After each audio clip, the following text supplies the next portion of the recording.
tarde, continuando con esa serie de sermones sobre la carta de Pablo a los romanos. El mensaje lo hemos titulado Rebeldes Piadosos. Oremos. Padre, gracias por la oportunidad de usar este lugar para traer tu palabra. Señor, en tus manos nos ponemos, en el nombre de Jesús. Amén. Bueno, somos ciudadanos de dos reinos. Sabemos que nuestra principal ciudadanía está ¿dónde? En los cielos, de donde esperamos a nuestro Salvador y a donde un día iremos con Él para estar siempre con Él. Sin embargo, eso no cambia la realidad de que estamos en este mundo y formamos parte también de esta sociedad humana, de un país, de una nación, y tenemos deberes, responsabilidades que cumplir en él. Cuando hablamos de la actitud del cristiano hacia el gobierno, generalmente vemos dos grandes extremos a los que los seres humanos somos inclinados a ir de uno al otro extremo. Por ejemplo, están aquellos cristianos que suelen volverse provocadoramente independientes.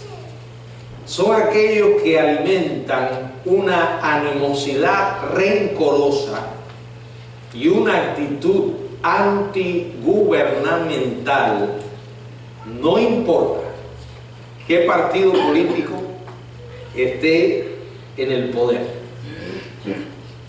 Siempre van a estar en contra del gobierno. Casi ven como una responsabilidad, un deber sagrado, entre comillas, debilitar el hocico del Estado cada vez que pueden. Ese es un extremo de rebeldía. También observo otro extremo, una actitud distinta, es la de mantenerse indiferente, no involucrarse en nada. Como nuestra ciudadanía está en los cielos, no tenemos ninguna responsabilidad que cumplir aquí en la tierra. Es como el caracol que se mete en su cueva, en su concha. No hay nada que hacer, no tenemos nada que ver con este mundo y su sociedad. La persona con esta postura piensa: somos ciudadanos del reino de Dios, así que toda participación en los asuntos civiles es una pérdida de tiempo en el mejor de los casos, y en el peor es una participación potencialmente pecadora. ¿Por qué me voy a preocupar? Este sistema es un sistema que está bajo el maligno. Yo no tengo nada que ver con esto. Este no es mi mundo. ¿Qué hay de cierto en estos extremos? Bueno, el apóstol Pablo pensó de una manera diferente, inspirado por el Espíritu Santo. Y él explica por qué los cristianos debemos guardarnos de esos dos extremos. Y la palabra de Dios es clara al respecto. Quiero compartirle varias ideas que veo en este pasaje que nos hablan acerca de la responsabilidad que los cristianos tenemos para con los gobiernos, las autoridades. En primer lugar, las autoridades terrenales son agentes de la ley y el orden. Dice el verso 13, 1 del capítulo 13: sométase toda persona a las autoridades superiores, porque no hay autoridad sino de parte de Dios, y las que hay por Dios han sido establecidas. Algunos toman este versículo y le dan esta explicación: esto no tiene nada que ver, dicen ellos, con los gobiernos humanos. Ahí está hablando de las potestades celestiales. Eso no encaja con el contexto. Si usted mira el contexto, ahí está hablando de las autoridades en este mundo. Está hablando de los gobiernos. Y dice claramente que no hay autoridad sino de parte de Dios. Y las que hay por Dios han sido establecidas. Pablo está mandando a los residentes de Roma y a aquellos que leeríamos su carta después a que sujetarnos a las autoridades gubernamentales. Es interesante que aquí no se hace excepciones. Aquí no dice si es una democracia, sométete. Si es una dictadura, rebélate. Eso no lo dice aquí. El principio es aplicable a toda situación política. Es decir, ya se trate de una democracia o se trate de una dictadura. ¿Escuchó? Quiere eso decir que la fe cristiana se puede vivir en cualquier circunstancia. Ahora, si esto fuera todo por lo que tuviéramos que considerar, este requerimiento sería un poco confuso. Las autoridades temporales están destinadas a caer cuando Jesús regrese a la tierra como rey. Aún más, estas autoridades son parte, como dije, de una parcela, parte y parcela de un sistema mundial que recompensa el mal y se opone a la justicia de Dios. Y hay sistemas políticos y gobiernos que no están haciendo para nada la voluntad de Dios. Sus políticas se caracterizan por la corrupción, la inmoralidad, todo tipo de perversidades. Entonces, viene la pregunta, ¿el obedecerlos no equivale a oponerse al orden de Dios? Sobre eso vamos a hablar. Y la respuesta es a esta pregunta: no necesariamente. Pablo sigue explicando que aunque el mundo se ha revelado y un maligno sistema mundial nos rige, no podemos olvidar jamás que Dios siempre tiene el control. ¿Lo escuchó? Si ocurriera que hay momentos en los que Dios pierde el control, entonces Dios no sería Dios. A todas las autoridades terrenales se les ha concedido una cantidad limitada de autoridad, y aunque a menudo se comportan de una manera negativa, deficiente, el Señor los lleva o los usa para llevar a cabo sus propósitos. Y el mismo hecho de que estén en el gobierno es que Dios lo permitió, los puso ahí. Quiero que veamos varios pasajes de la Biblia. Si usted no los ha leído, esta es una buena oportunidad para que reflexione en ellos. Isaías 41 y 45. Isaías 45, verso 1. Dice la Biblia, Isaías 45, 1.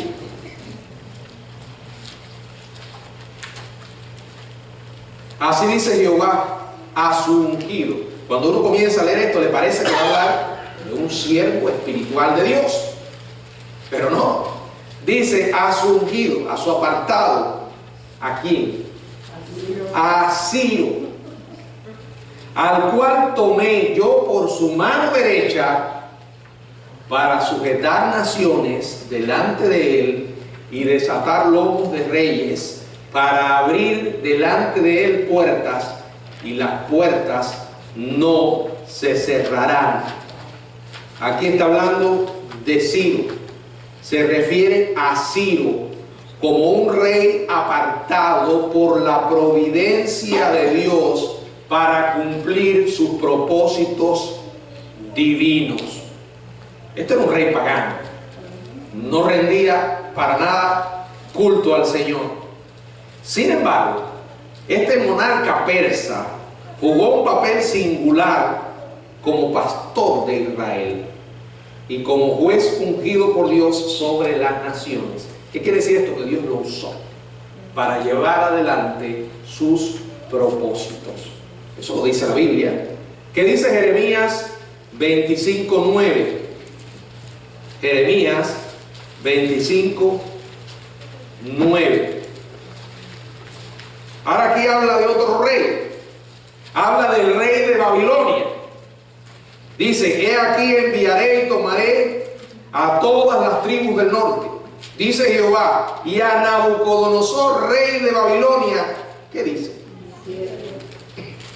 mi siervo, y los traeré contra esta tierra y contra sus moradores y contra todas esas naciones en derredor, y los destruiré y los pondré por escarnio y por burla, en desolación perpetua.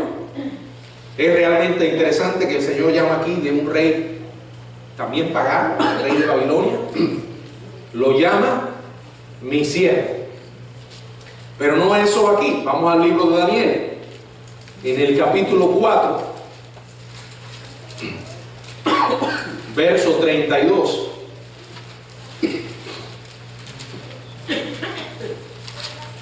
Daniel 4, 32.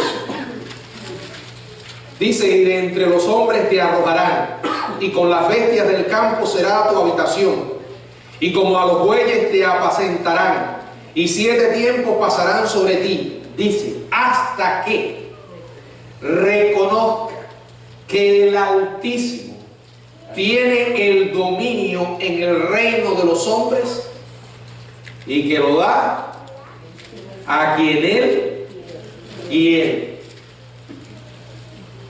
Daniel capítulo 2, verso 21.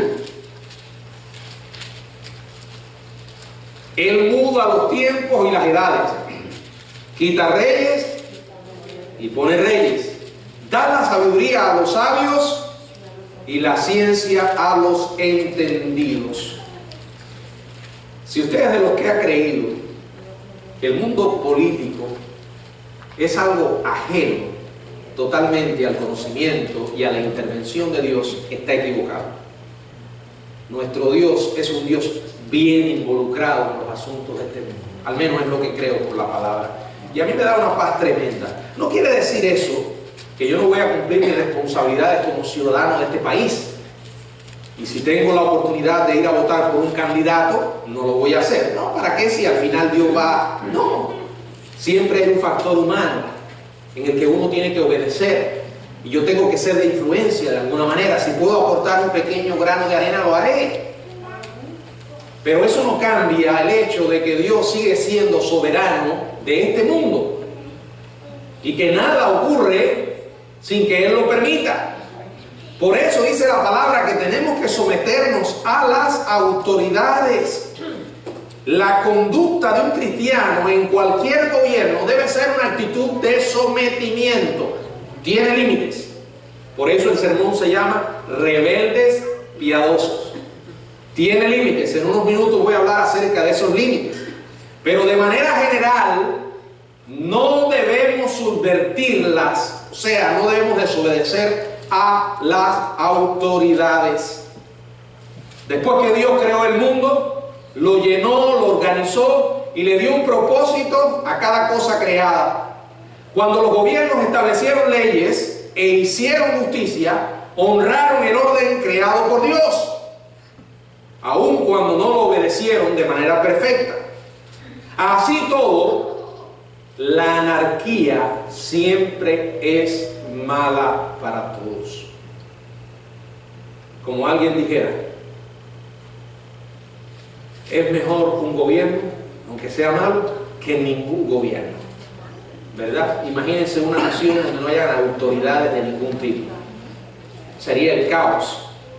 Por lo tanto, los gobiernos sirven para los propósitos de Dios, ya sea que se lo propongan o no.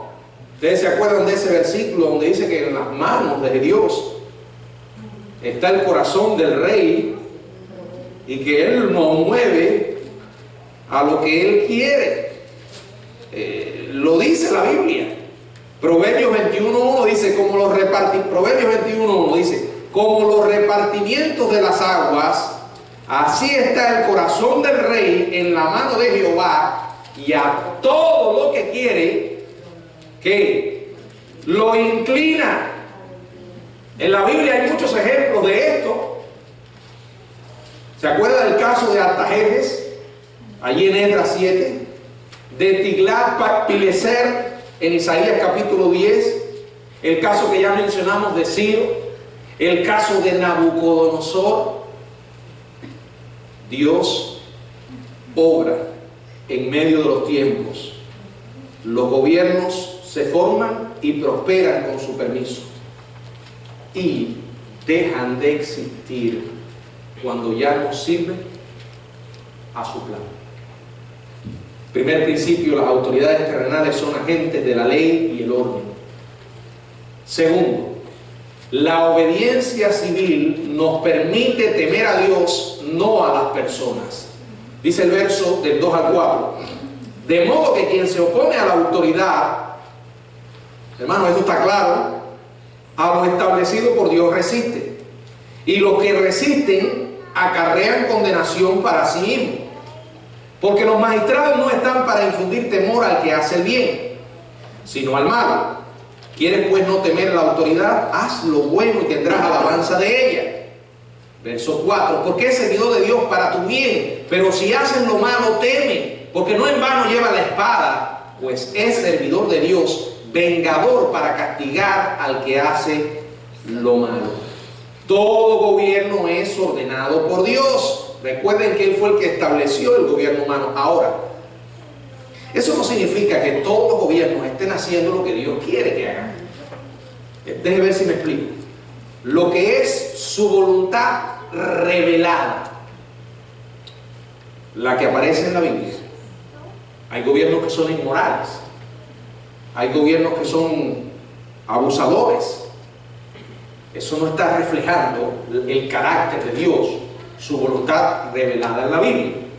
¿Por qué uso la palabra voluntad revelada? Porque hay otro tipo de voluntad que Dios no la da a conocer y que forma parte de sus planes, y que de alguna manera Él sigue obrando a pesar del pecado y la maldad de los gobiernos. Los permite con propósitos que nosotros desconocemos. Pero recuerden, a la luz de lo que acabamos de leer, Dios es soberano y Él se mueve en el escenario humano y Él lleva adelante sus planes que no pueden ser estorbados.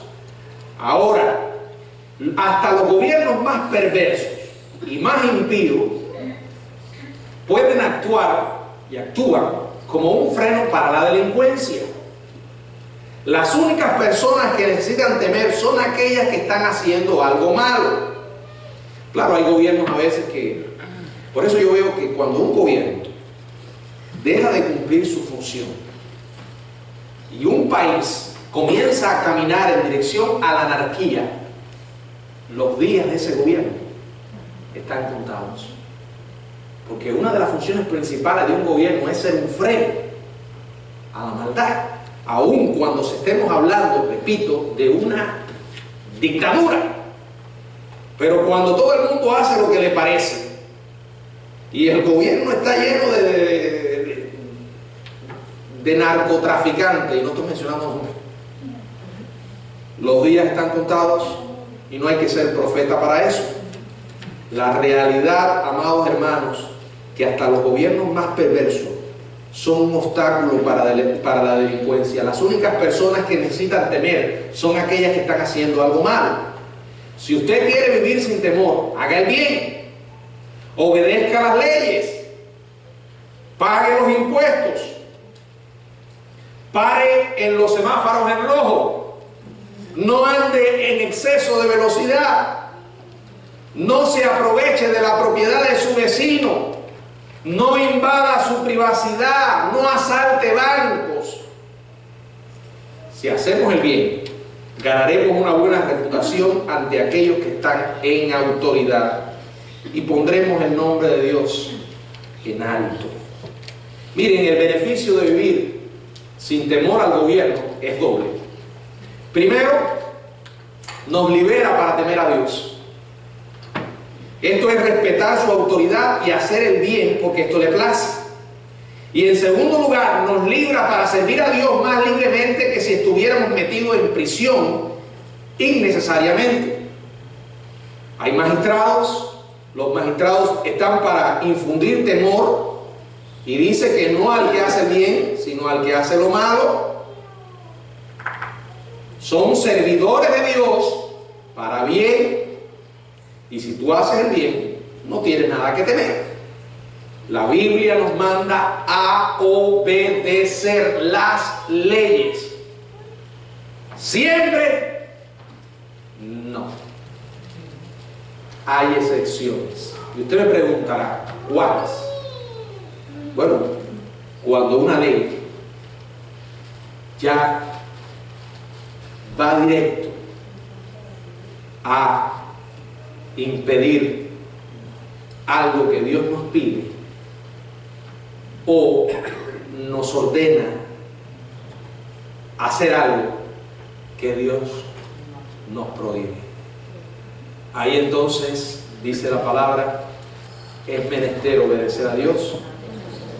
Y las consecuencias, pastor, hay que enfrentarlas. En un momento voy a abundar más sobre esto. En tercer lugar, la obediencia civil nos permite vivir más allá de todo reproche. Dice el verso 5, por lo cual es necesario estarles sujetos, no solamente por razón del castigo, o sea, no solamente porque nos van a castigar si desobedecemos, sino también por causa de la conciencia. Pues por esto pagáis también los tributos, porque son servidores de Dios que atienden continuamente a esto. Pagad a todo lo que debéis, al que tributo, tributo, al que impuesto, impuesto, al que respeto, respeto, al que honra, honra. La motivación para que nosotros como cristianos nos comportemos bien y obedezcamos la ley no es solamente el evitar ser capturados y castigados, sino para satisfacer, dice la palabra, nuestras propias conciencias. La conciencia cristiana es producto de la transformación del Espíritu Santo. Así que de nuevo, obedecer la ley es someterse a Dios. ¿Qué dice Tito 3:1? Tito 3:1. Dice la palabra del Señor, recuérdales que se sujeten a los gobernantes y autoridades, que obedezcan, que estén dispuestos a toda buena obra. Primera de Pedro 2:13. Primera de Pedro 2:13. Por causa del Señor, someteos a toda institución humana, ya sea al rey como al superior. Bueno, esto de someterse traía un problema para los cristianos judíos. Ellos habían pugnado específicamente con un tema. Tenían problemas con pagar impuestos. Imagínense pagar impuestos a un gobierno pagano. No a causa del afán de lucro, sino que ellos querían permanecer santos. Y los judíos llegaron a pensar que pagarle impuestos a César era como quitarle dinero a Dios. ¿Qué dijo el Señor al respecto? Si usted va a Mateo, capítulo 22, Mateo 22, del 17 hasta el 22, Mateo 22, del 17 al 22, llegaron y le preguntaron, dinos pues, ¿qué te parece? ¿Es lícito dar tributo a César o no? Pero Jesús, conociendo la malicia de ellos, les dijo, ¿por qué me tentáis, hipócritas? Mostradme la moneda del tributo. Y ellos le presentaron un denario. Entonces le dijo, ¿de quién es esta imagen y la inscripción? Le dijeron, de César. Y él le dijo, dad pues a César lo que es de César y a Dios lo que es de Dios. Oyendo esto se maravillaron y dejándole se fueron. Enseñó el Señor a pagar tributos y las circunstancias en las que los enseñó eran bastante hostiles para los cristianos. Sin embargo, ellos reconocieron, o el Señor reconoció, que era una responsabilidad. Marcos capítulo 12, del verso 14 al 17, vuelve a repetir lo mismo. En Lucas capítulo 20 también aparece un pasaje hablando, el mismo pasaje hablando de los impuestos, y Jesús repite la misma: dad a César lo que es de César y a Dios lo que es de Dios. Pablo consideraba el pagar tributos como una contribución al bien común. O sea, la Biblia enseña que debemos pagar impuestos. Esa es la idea. ¿Por qué? Porque los funcionarios, los magistrados, como se menciona aquí, las autoridades, sirven con el permiso de Dios. Pagar su salario, en cierta manera, sirve a los intereses del Señor. Ahora, la declaración resumen de Pablo alienta a los cristianos a vivir respetuosa y honorablemente a los ojos del gobierno, cumpliendo todos los requerimientos, responsabilizándose con sus obligaciones. Fíjense lo que dice el verso 7: pagad a todos los que debéis, al que tributo, tributo, al que impuesto, impuesto, al que respeto, respeto, al que honra, honra. Si usted mira, nuestra deuda con el gobierno incluye más que impuestos y gravámenes en dinero. También, ¿qué debemos? Honra y respeto. Primera de Pedro 2:17. Primera de Pedro 2:17. Honrad a todos, amad a los hermanos, temed a Dios, honrad al rey. Qué tremendo. Este es el mismo apóstol que después, o sea, que antes en el libro de los Hechos había dicho: tenemos que obedecer a Dios antes que a los hombres. O sea, hay momentos en que hay lugar para la desobediencia, y ya lo volveremos sobre el tema. ¿Por qué la palabra nos manda a respetar, a honrar? Porque cuando nosotros lo hacemos, estamos dando un testimonio acerca del Evangelio de Jesucristo. Estamos siendo luz en medio de una oscuridad. Pablo sabe que la cuestión de la obediencia a las autoridades puede ser algo espinoso para los cristianos.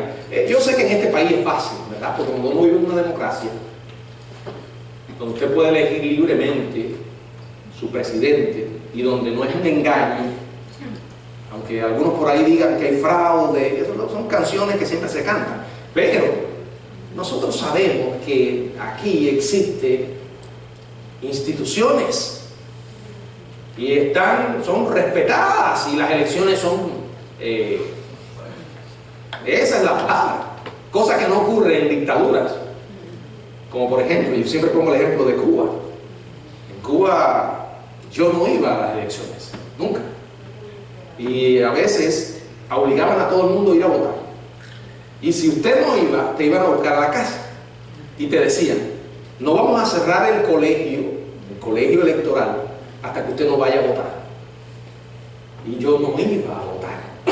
Recuerdo que siempre sucedía lo mismo. Una vez fueron a buscarme y me dijeron: mire, el colegio está abierto, no van a cerrarlo hasta que usted no vaya a votar. Le dije: bueno, se va a quedar abierto para siempre, porque yo no voy a ir. No, pero ¿por qué usted no va a ir? Porque yo no creo en las elecciones que se realizan en este país. Y entonces me decían: no, vamos a dejar el asunto ahí, yo no voy a ir, sencillamente no voy a ir. Bueno, los resultados siempre eran predecibles, ¿verdad? Casi de una manera, ¿cómo se dice? Unánime, el pueblo respaldaba al gobierno. Esos cuentos ni ellos mismos se lo creían, ¿no? Pero bueno, así eran las elecciones en Cuba. Aquí ningún sistema político es perfecto, porque está hecho por los seres humanos, ¿verdad? Pero uno sabe que su voto cuenta, y por eso uno cumple con su responsabilidad. Pablo sabe que la cuestión de la obediencia a las autoridades es un tema espinoso para el cristiano. Ya digo, en una democracia es fácil aceptar estos principios, pero cuando usted está bajo una dictadura donde no hay libertad, decir que un gobierno así está porque Dios lo permite, es difícil de tragarse. Pero es la verdad, es lo que dice la Biblia. Pues en los tiempos bíblicos Nerón no era un santo, era lo más parecido a un demonio, ¿verdad? Sin embargo, ellos enseñaron estas verdades. Después de todo, él escribe a creyentes de Roma cerca de mediados del reinado de Nerón, el cual se volvería horriblemente brutal dentro de unos pocos años. Comprende que obedecemos a un rey celestial, el cual la mayoría de los gobiernos no reconocen y al que frecuentemente se oponen, pero la Biblia dice vivir en paz con todos. Eso de que hay mucha gente dice, bueno, yo voy a votar por un presidente cristiano. Bueno, encontrar un presidente cristiano es una excepción a la regla, ¿verdad? Muchas veces uno se ve en este mundo de la política no eligiendo lo que uno quisiera, ¿verdad? Como cristiano. Está uno tomando una decisión de dos males, el menos mal, desde el punto de vista de uno. Ahora hay otros que no van a pensar igual que uno. Y yo siempre digo, usted no puede dejar que una opinión política le disguste con un hermano en Cristo. No vale la pena. Hay cosas que nos unen que están por encima de eso. Pero volviendo al punto, muchos de los gobernantes no tienen nada que ver con lo que podríamos llamar cristianismo. Y es un equilibrio difícil de mantener. Tenemos que permanecer comprometidos significativamente con las autoridades humanas sin perder lo que nos distingue en lo moral.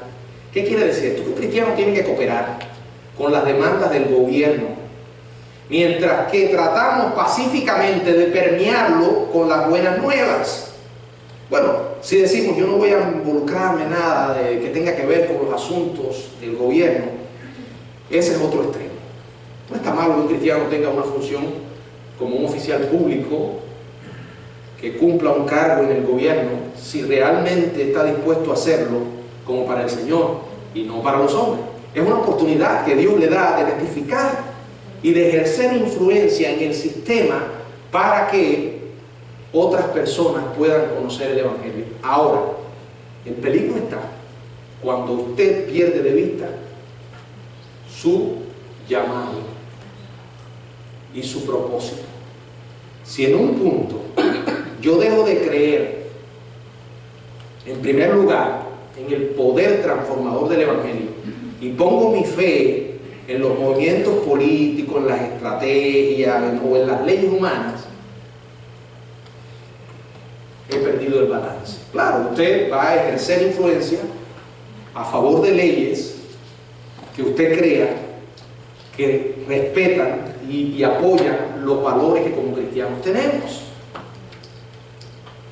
En este sentido, la influencia que podamos ejercer es nuestra responsabilidad. En otras palabras, tenemos que aprender a volvernos rebeldes, piadosos. ¿Por qué? Porque como la Biblia enseña que tenemos que respetar a las autoridades, también enseña que hay momentos en los cuales Dios nos llama a la desobediencia. ¿Cómo es posible? Hay mandatos del gobierno que se convierten en un problema para los cristianos. Miren, todos los gobiernos hacen cosas inmorales, pero por lo regular nuestra mejor respuesta es permanecer comprometidos de manera que nuestra influencia pueda cambiar las cosas para mejor. Pero cuando una autoridad, un gobierno, nos manda a hacer algo inmoral, esa es una cuestión totalmente diferente. Si ahora el gobierno toma una ley que está en contra de nuestros principios, nosotros estamos en la obligación de desobedecerla. Y las consecuencias hay que enfrentarlas. Yo sé que a muchos les preocupaba cuando en la pasada administración se empezaron a tomar algunas leyes que de alguna manera nos perjudicaban a los cristianos. Y había algunos comentarios sobre que los pastores iban a ser obligados a casar homosexuales. Algunos hermanos, previendo esto, comenzaron a hablar de leyes que habían que tomar para defenderse. Y mucha gente me preguntaba, ¿usted no cree que debe hacer algo de esto? No, yo no nunca me preocupé por eso. No creo que llegue, decía que me preguntaba, pero si un día llega, ¿cuál es el problema? Para mí no es ningún problema, no sé para otros. Sencillamente no lo obedezco, aunque sea una ley aprobada. ¡Ey! Si te meten preso, mujer, es una consecuencia. Yo no puedo hacer algo que la Biblia condena. De la misma manera que no puedo casar a, no sé, a un adúltero que lo que quiera es que tenga una querida y se quiera casar con otra y yo lo sepa. Yo no puedo aprobar eso. Tampoco puedo casar a una pareja del mismo sexo, porque la Biblia dice que eso es pecado. Y aquí ya hay un conflicto entre la ley de Dios y la ley de los hombres. ¿Qué hago? Lo que hizo Pedro. Él dijo en Hechos capítulo 5, es menester obedecer a Dios antes que a los hombres. Pacífica y respetuosamente tenemos que hacer lo que Dios nos manda y enfrentar las consecuencias, porque pueden haber consecuencias.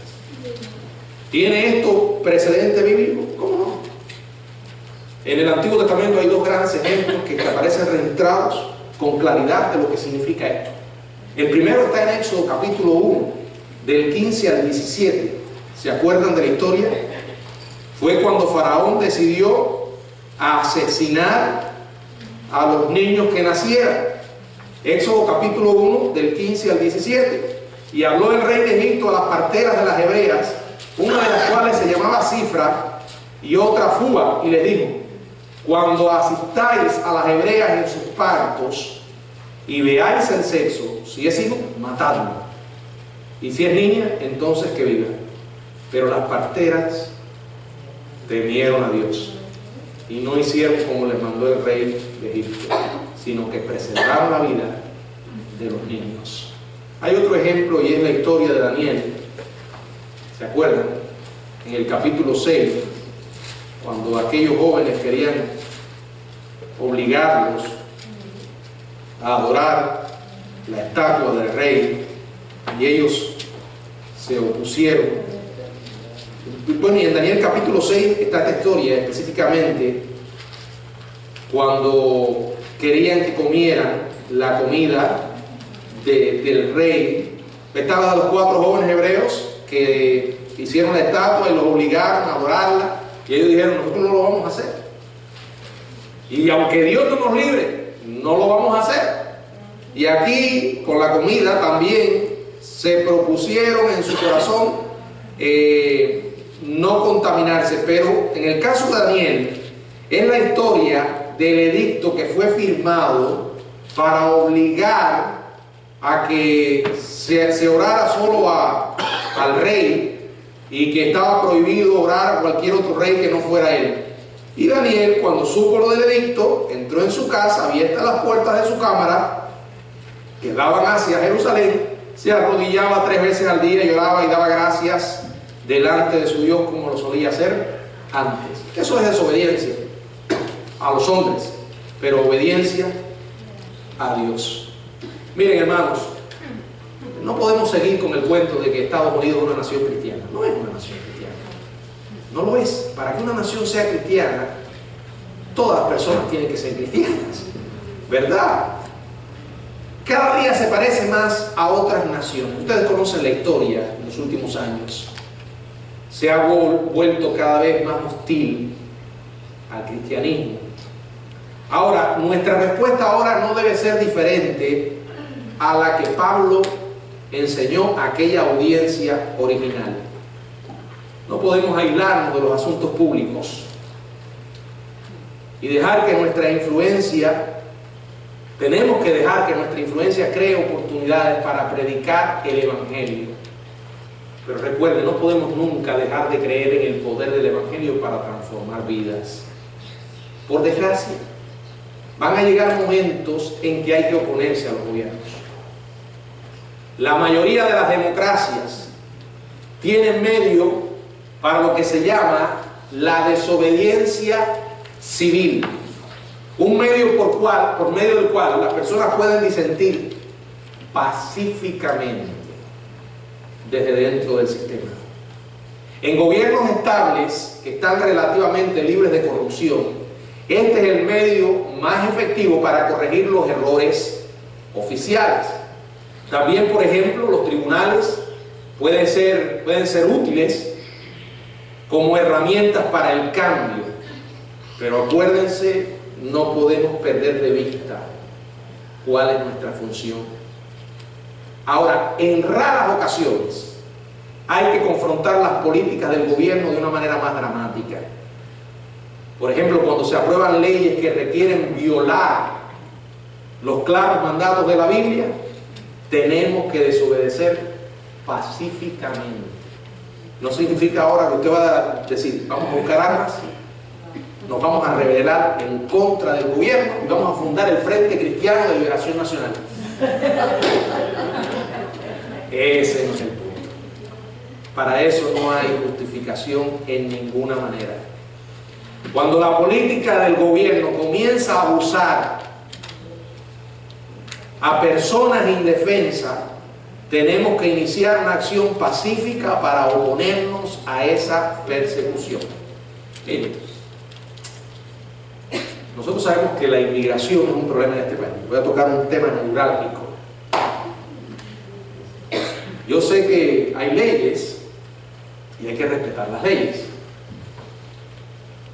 Uno no va a desobedecer las leyes, pero de ahí a que yo asuma una actitud activa en contra de los inmigrantes, eso no lo aprueba Dios. ¿A qué me refiero? Que si ahora yo, como pastor, sé que en la congregación tengo algunos hermanos que no tienen documento, agarro el teléfono y llamo a ICE y digo, aquí en la iglesia tengo varias personas que no tienen papel.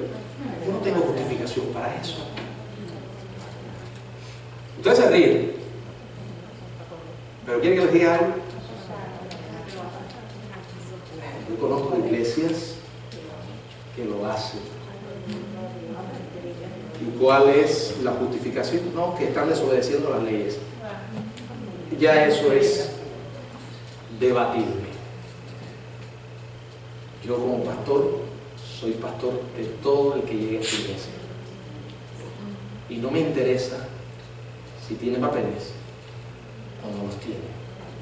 ¿Entienden? Uno tiene que saber, yo no voy a ponerme a estimular y a considerar como algo correcto, vengan para acá y vamos a darle trabajo si no tienen papeles. Yo no voy a violar las leyes. Pero de ahí a convertirme yo en un delator de personas, ese no es el trabajo. Eso no creo que es correcto. Al menos en mi cabeza no hay justificación para hacerlo. ¿Por qué lo menciono?